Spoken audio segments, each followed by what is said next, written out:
দেশে ফিরল ওসমান হাদির মরদেহ, রাখা হয়েছে হৃদরোগ ইনস্টিটিউটের হিমঘরে। বিচার দাবিতে শাহবাগে বিভিন্ন সংগঠনের বিক্ষোভ।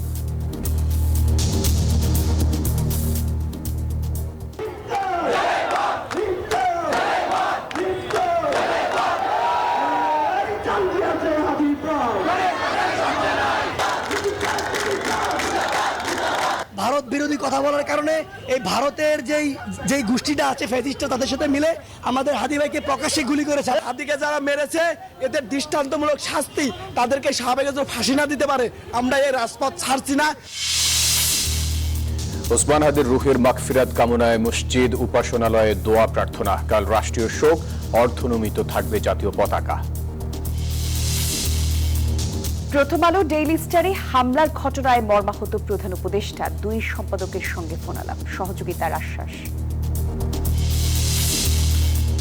শহীদ মিনারে ছাত্রদলের সমাবেশ শেষে স্বরাষ্ট্র উপদেষ্টাকে স্মারকলিপি। হাদির মৃত্যু ঘিরে নৈরাজ্য, নির্বাচন বানচালের ষড়যন্ত্র বলছে বিএনপি। নির্বাচন পিছানোর বা নির্বাচন বানচালের যে ষড়যন্ত্র আছে তারই অংশ হিসাবে এটা সংগঠিত হয়েছে। খালেদা জিয়ার শারীরিক অবস্থা আগের চেয়ে স্থিতিশীল, জানালেন ডাক্তার জাহিদ। নিতে পারছেন বিশেষ চিকিৎসা। আজকে আল্লাহর অশেষ মেহেরবানিতে আপনাদের সকলের দোয়ায় উনি মেডিকেল বোর্ডের চিকিৎসার পরিপ্রেক্ষিতে অনেকটা আগের চেয়ে বেশি ওনার অবস্থা স্থিতিশীল রয়েছে। গাজায় যুদ্ধবিরতি নিয়ে যুক্তরাষ্ট্রের ফের বৈঠক আজ। আলোচনায় সেনা প্রত্যাহার, আন্তর্জাতিক বাহিনী সহ নানান ইস্যু। এবং যুব এশিয়া কাপের সেমিফাইনাল থেকে বাংলাদেশের বিদায়। বৃষ্টি বিঘ্নিত ম্যাচে পাকিস্তানের কাছে 8 উইকেটে হারল তামিমের দল।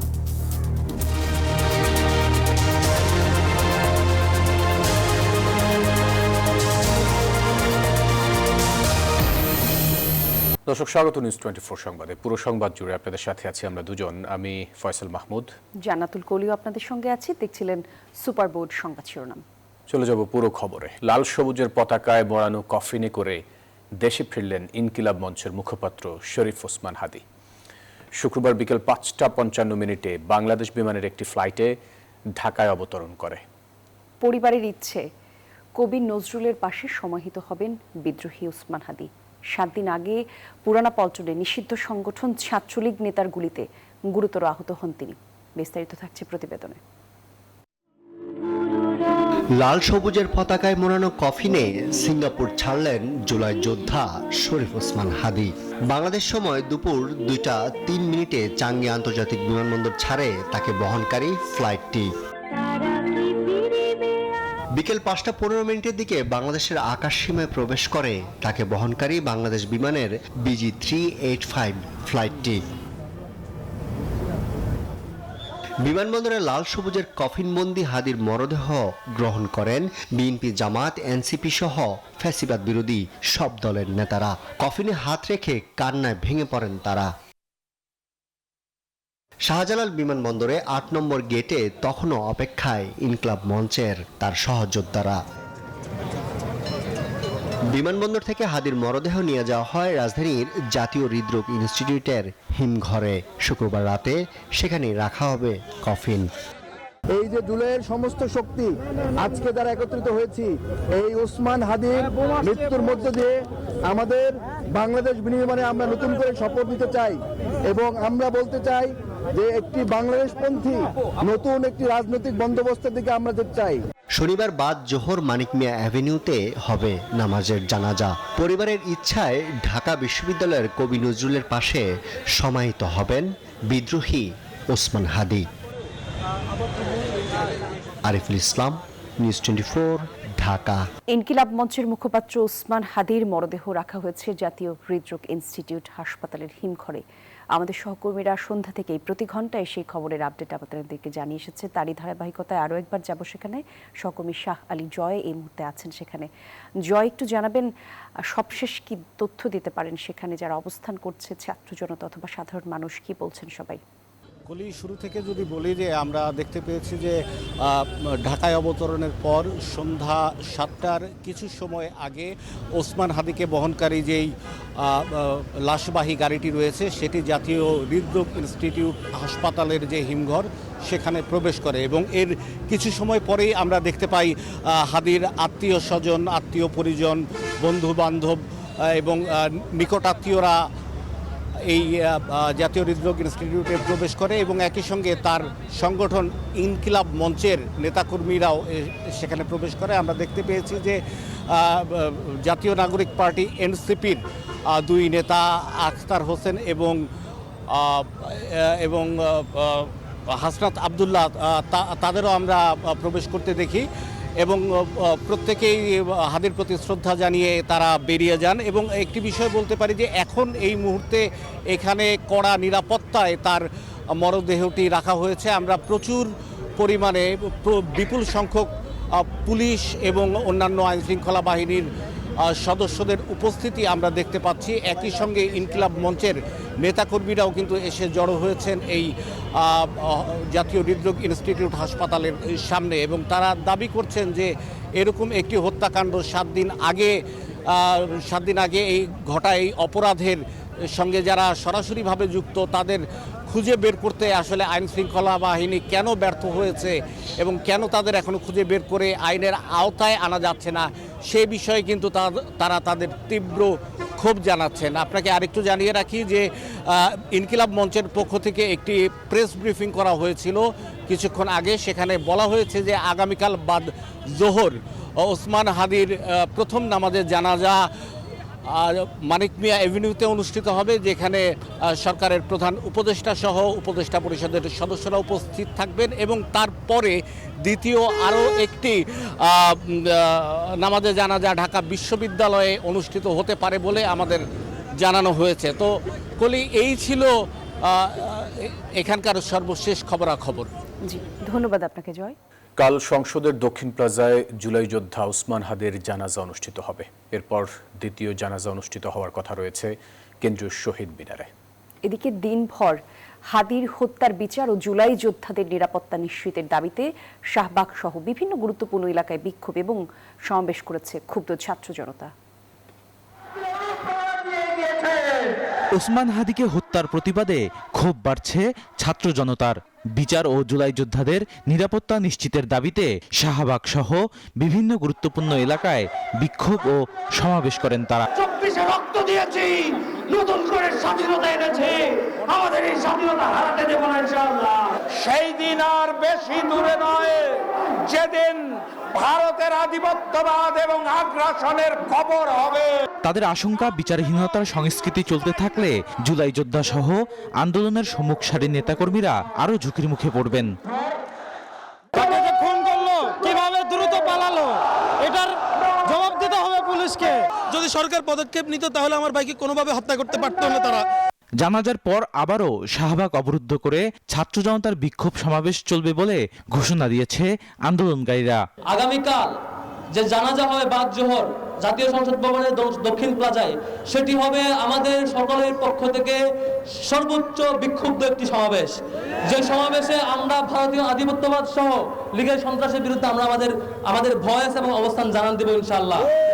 শনিবার বাদ জোহর জাতীয় সংসদ ভবনে অনুষ্ঠিত হবে হাদির প্রথম নামাজে জানাজা। এরপর দ্বিতীয় জানাজা অনুষ্ঠিত হওয়ার কথা রয়েছে কেন্দ্রীয় শহীদ মিনারে। বদরুল আলম শাওন, নিউজ 24, ঢাকা।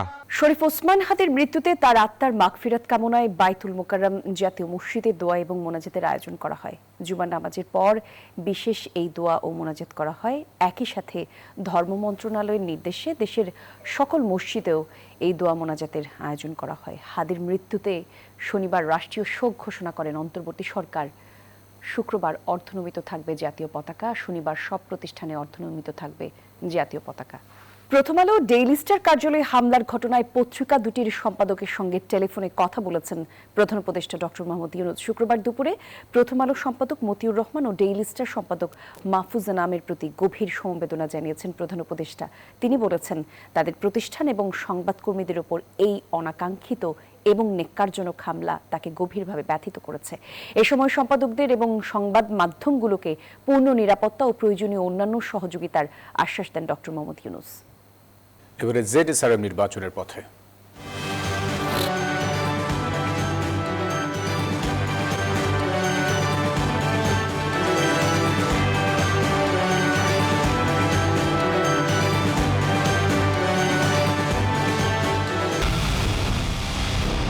পুরো দেশের মুখে হাসি ফোটাতে নিজেকে হতে হয় স্ট্রং আর মনোবল হতে হয় স্পার্ক জিরো। জেরুসালেম 25 বছরের পথ চলায় নিরাপদে। নির্বাচন বানচাল করতে পতিত ফ্যাসিস্ট গোষ্ঠী ও দেশি বিদেশি চক্রান্তকারীরা হাদির মৃত্যুকে কেন্দ্র করে নৈরাজ্য সৃষ্টি করছে বলে অভিযোগ করেছেন বিএনপি স্থায়ী কমিটির সদস্য সালাউদ্দিন আহমেদ।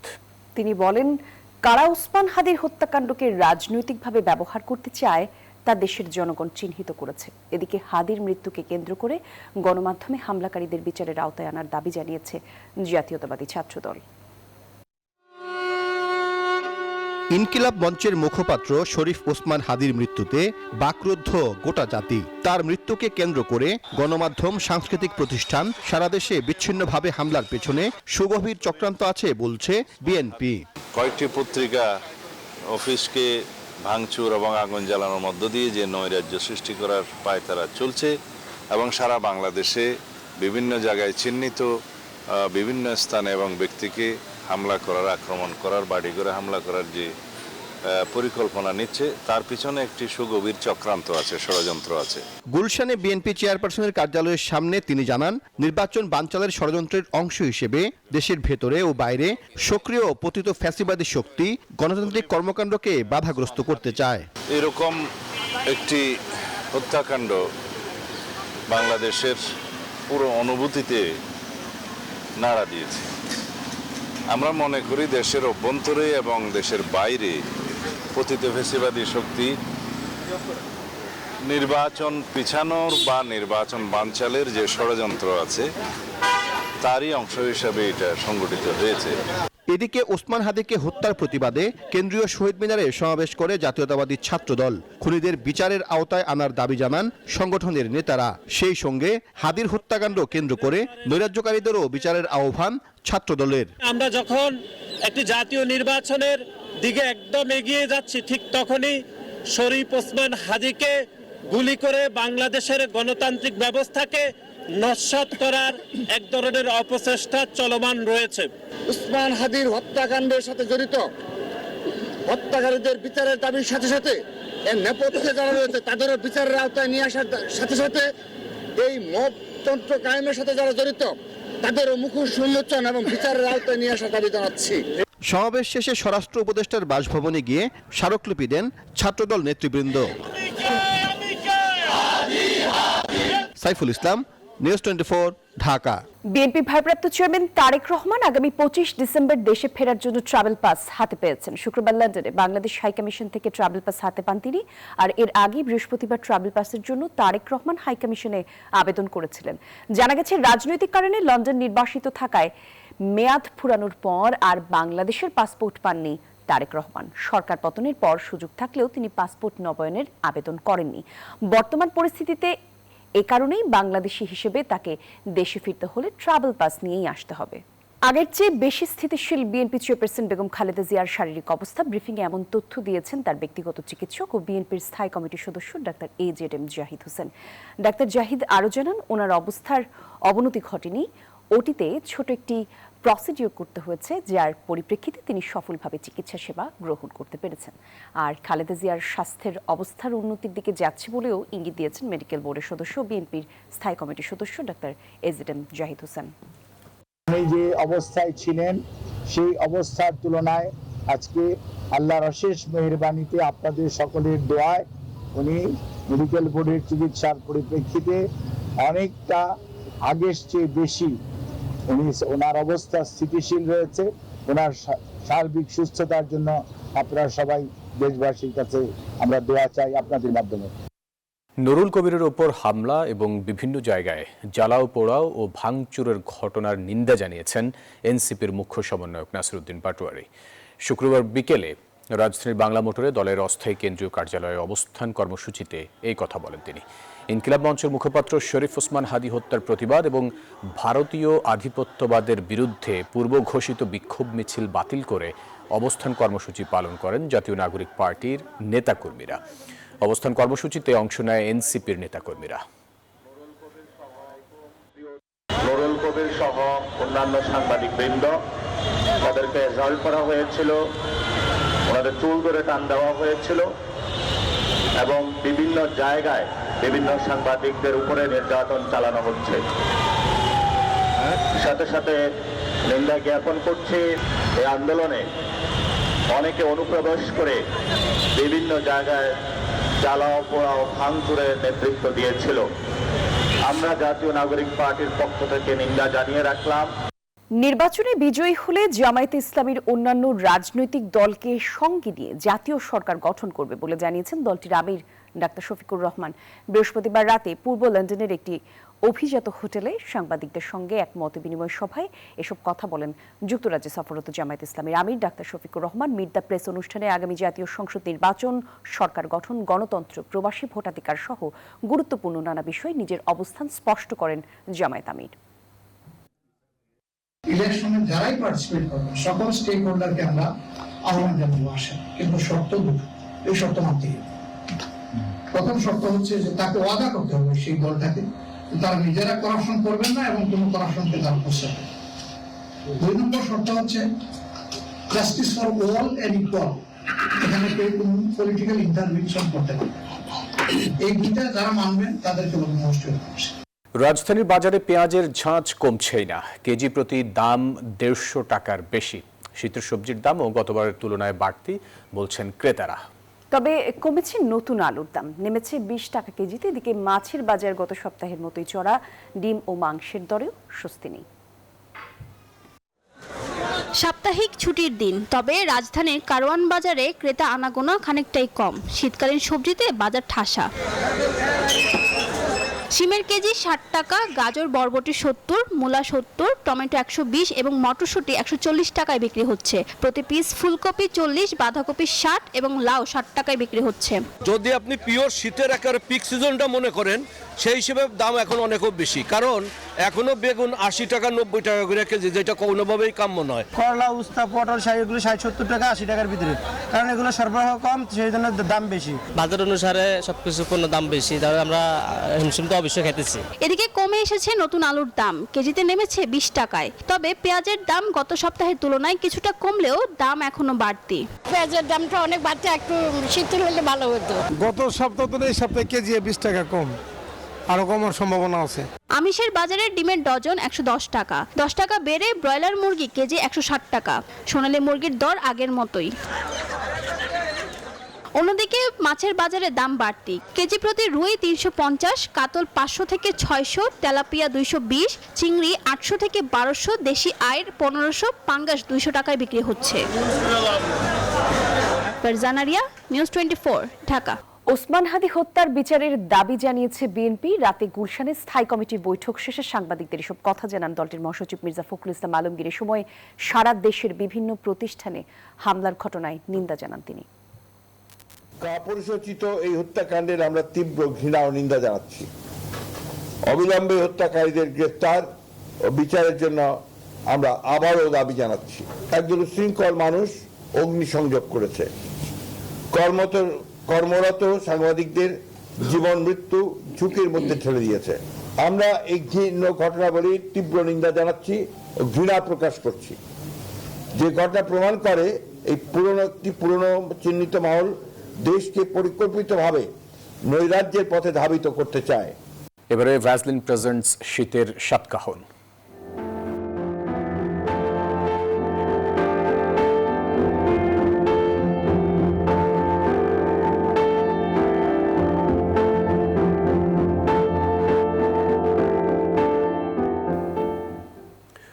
শীত বাড়ছে আর রাজধানীতে বাড়ছে শীতজনিত রোগের প্রাদুর্ভাব। বিভিন্ন বিশেষায়িত হাসপাতালে এরই মধ্যে বাড়তে শুরু করেছে রোগীর সংখ্যা। বিশেষজ্ঞরা বলছেন শুষ্ক আবহাওয়ায় এ জাতীয় রোগের প্রধান কারণ।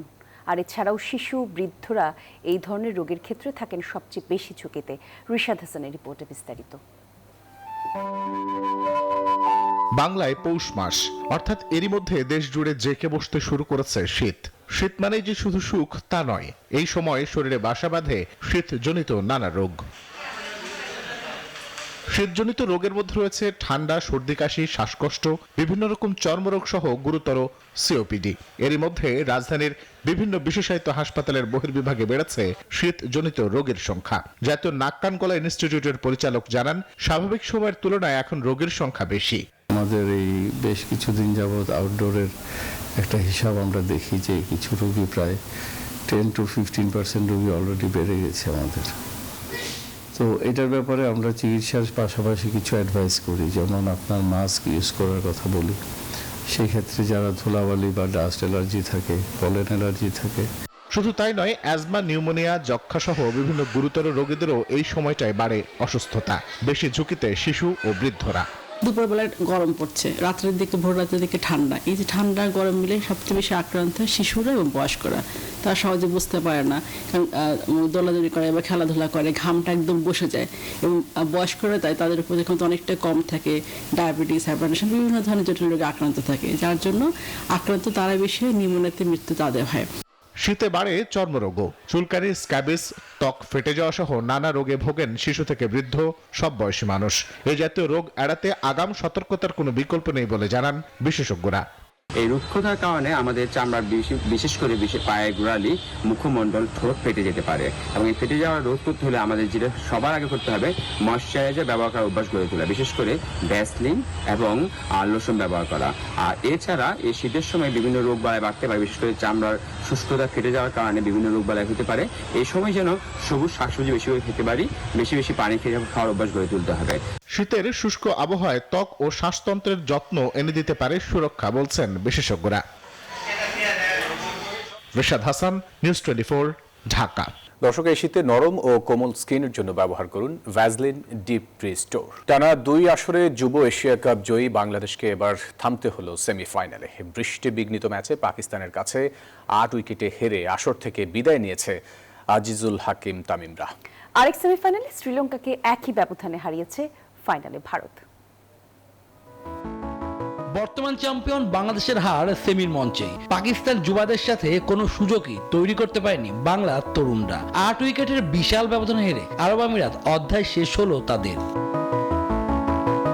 বৃষ্টির কারণে 27 ওভারে নেমে আসে ম্যাচ। শুরুটা মন্দ হয়নি জাওয়াত আবরার ও রিফাত বেগের। 24 রানে রিফাতের বিদায়ে ছন্দপতন শুরু।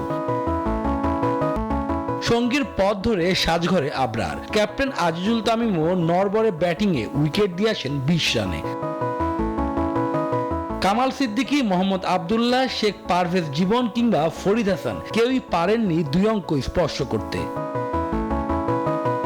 সামিউন বশিরের এক প্রান্ত আগলে খেলা 33 রানে ভর করে স্কোরবোর্ডে 121 রান তোলে বাংলার যুবারা। জবাবের শুরুর ওভারটা ভালো করে তুলে নেন হামজার উইকেট। এরপরই ছন্দপতন। বাংলাদেশি বোলারদের এলোমেলো বোলিংয়ে পাকিস্তানের 2 ব্যাটারের 85 রানে পার্টনারশিপ, তাও মাত্র 57 বলে। ওসমান ফিরলে ভাঙে সেই জুটি।